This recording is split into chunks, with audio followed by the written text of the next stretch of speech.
Very good morning to all of you. Plus one commerce section के accountancy subject की इस online class में आपका स्वागत है। हम ये आशा करते हैं कि आप सभी इस कोविड-19 समय काल में अपने घर में सुरक्षित हैं। आप सभी के परिवार के सदस्य भी सुरक्षित हैं।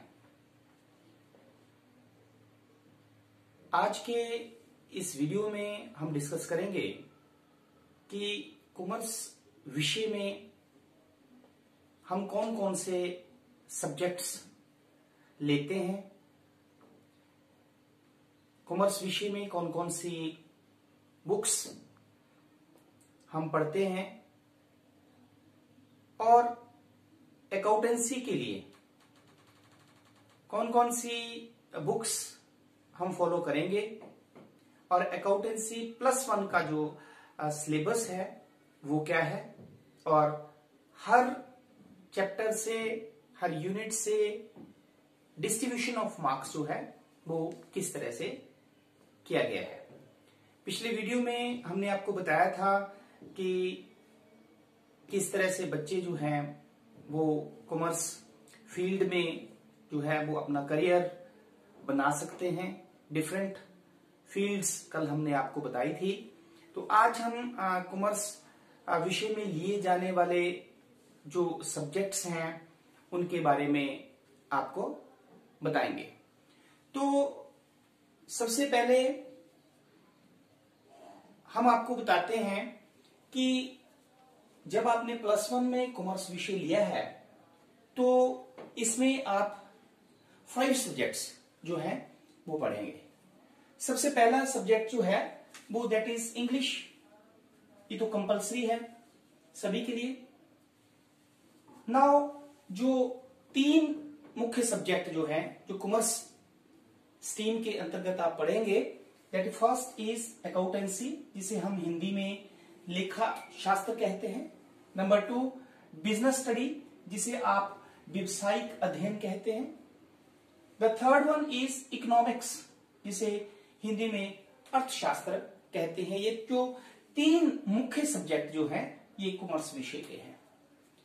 और जो 5वां सब्जेक्ट है जो ऑप्शनल सब्जेक्ट होता है, ये प्रत्येक स्कूल में अलग अलग हो सकता है। तो इन जो मैं आपको बताऊंगा इन 5 में से 5 या जो भी ये सब्जेक्ट्स आपको दिए हैं उनमें से कोई एक सब्जेक्ट जो है आपने चूज करना होता है। तो इसमें फिजिकल एजुकेशन है, कंप्यूटर साइंस है, टूरिज्म है, ऑटोमोबाइल है, मैथ्स है, टेलीकॉम है, हेल्थ केयर है। इन सभी से कोई एक सब्जेक्ट जो है वो आप सिलेक्ट कर सकते हैं। तो फाइनली हमारे पास कॉमर्स विषय में 5 सब्जेक्ट हुए।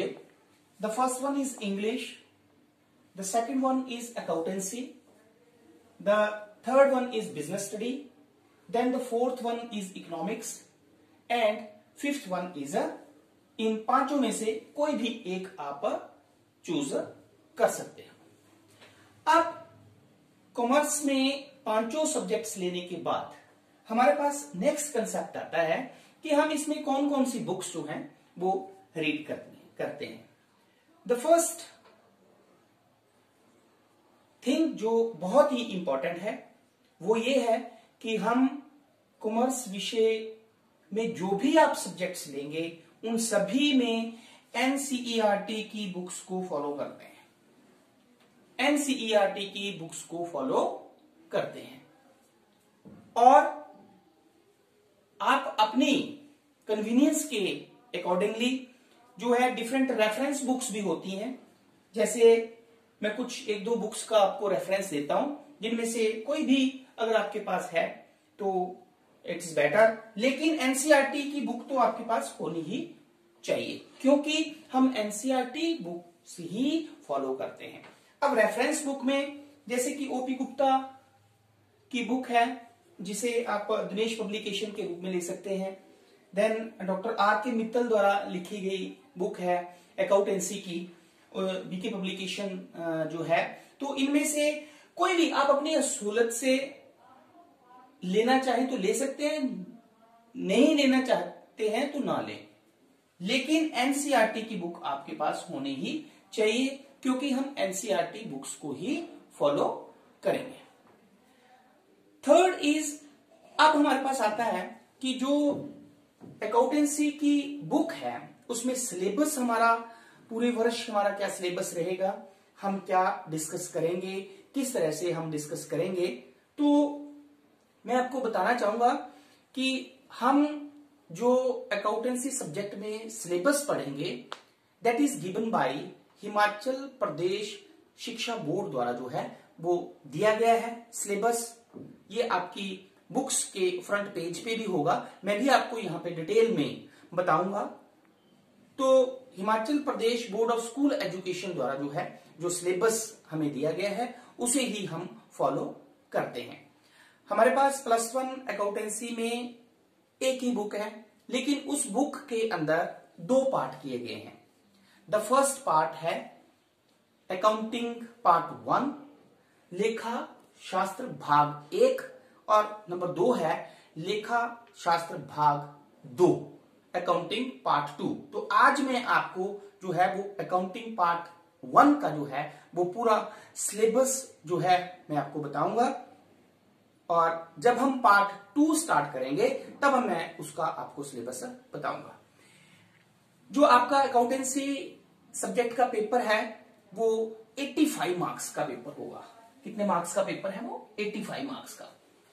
इसमें जो पार्ट ए है, जो मैंने आपको बोला अकाउंटिंग पार्ट 1 जो है वो 51 मार्क्स का आता है, और जो पार्ट बी मैंने आपको बताया फाइनेंशियल अकाउंटिंग पार्ट 2 जो होगा वो 34 मार्क्स का आता है। तो टोटल जो आपको एग्जामिनेशन में पेपर आएगा दैट इज 85 मार्क्स का आएगा।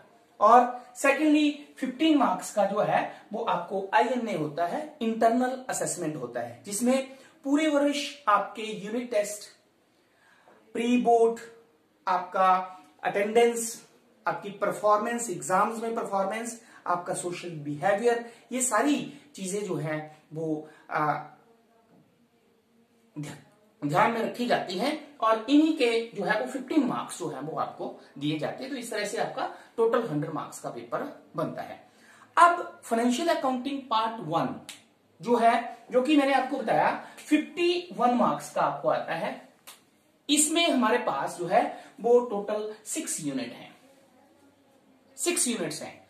The unit number 1 first unit है, जिसमें हमारे पास फर्स्ट यूनिट जो है that is introduction to accounting, लेखांकन एक परिचय, जिसके अंतर्गत हम डिफरेंट कंसेप्ट्स जैसे अकाउंटिंग, लेखांकन का क्या अर्थ है, ऑब्जेक्टिव्स, इसके क्या उद्देश्य हैं, यूजर्स, लेखांकन सूचनाओं को कौन कौन प्रयोग करता है, then qualitative characteristics of accounting information, लेखांकन सूचनाओं की गुणात्मक विशेषताएं कौन कौन सी हैं, देन बेसिक टर्म्स जो अकाउंटिंग में, अकाउंट्स में हम यूज करते हैं, जैसे देनदार कौन होता है, जो क्रेडिटर कौन है, लेनदार कौन है, ट्रांजैक्शन किसे कहते हैं, एसेट्स क्या होती हैं, लायबिलिटीज क्या होती हैं, ये सारी टर्म्स जो हैं वो हम फर्स्ट यूनिट में पढ़ेंगे।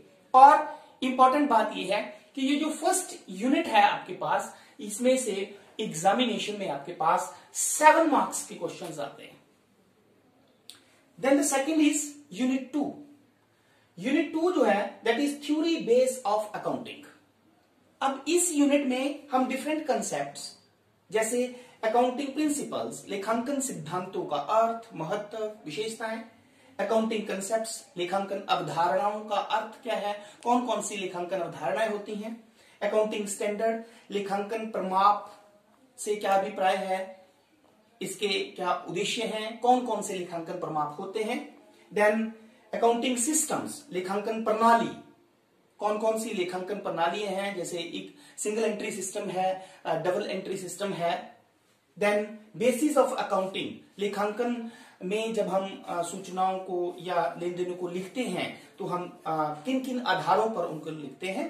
तो एक कैश बेसिस होता है, रोकड़ आधार, और एक जो है वो अक्रूवल बेसिस होता है, उपार्जन आधार होता है। तो ये सारी कंसेप्ट जो है हम यूनिट नंबर 2 में डिस्कस करेंगे। और यूनिट 2 से हमारे पास फाइनल एग्जामिनेशन में 6 मार्क्स के क्वेश्चन जो हैं वो आते हैं।